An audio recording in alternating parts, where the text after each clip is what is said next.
പിണറായി കായലോട് പറമ്പായിൽ യുവതി ജീവനൊടുക്കിയത് ആൾക്കൂട്ട വിചാരണയിൽ മനം നൊന്തെന്ന പോലീസ്. സംഭവവുമായി ബന്ധപ്പെട്ട SDPI പ്രവർത്തകരായ പറമ്പായിലെ BC Mubasheer, K Faisal, VK Rafnas എന്നിവരെ പിണറായി പോലീസ് അറസ്റ്റ് ചെയ്തിരുന്നു. ചൊവ്വാഴ്ചയാണ് കായലോട് പറമ്പായിൽ റസീന മെൻസിൽ റസീനയെ വീടിനുള്ളിൽ തൂങ്ങി മരിച്ച നിലയിൽ കണ്ടെത്തിയത്.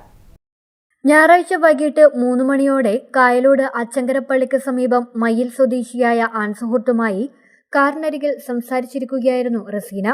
ഇതിനിടെ സ്ഥലത്തെത്തിയ 5-അംഗ സംഘം യുവതിയെ വീട്ടിലേക്ക് പറഞ്ഞുവിടുകയും ആൺസുഹൃത്തിനെ ചോദ്യം ചെയ്യുകയും സമീപത്തെ ഗ്രൗണ്ടിലെത്തിച്ച് സംഘം ചേർന്ന് മർദ്ദിക്കുകയും ചെയ്തു. യുവാവിന്റെ മൊബൈൽ ഫോണും ടാബും സംഘം പിടിച്ചെടുത്തു.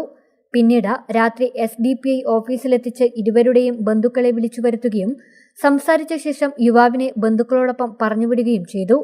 ഇതിന് പിന്നാലെയാണ് ചൊവ്വാഴ്ച റസീനയെ വീടിനുള്ളിൽ തൂങ്ങിമരിച്ച നിലയിൽ കണ്ടെത്തിയത്.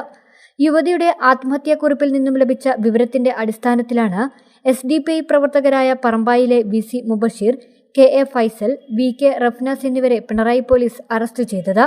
ആൾക്കൂട്ട വിചാരണയാണ് യുവതിയുടെ ആത്മഹത്യയ്ക്ക് ഇടയാക്കിയതെന്നും സംഭവത്തിൽ കൂടുതൽ പേർ ഉൾപ്പെട്ടിട്ടുണ്ടോ എന്ന് അന്വേഷിച്ചു വരികയാണെന്നും പിണറായി പോലീസ് പറഞ്ഞു. News bureau, Thalassery.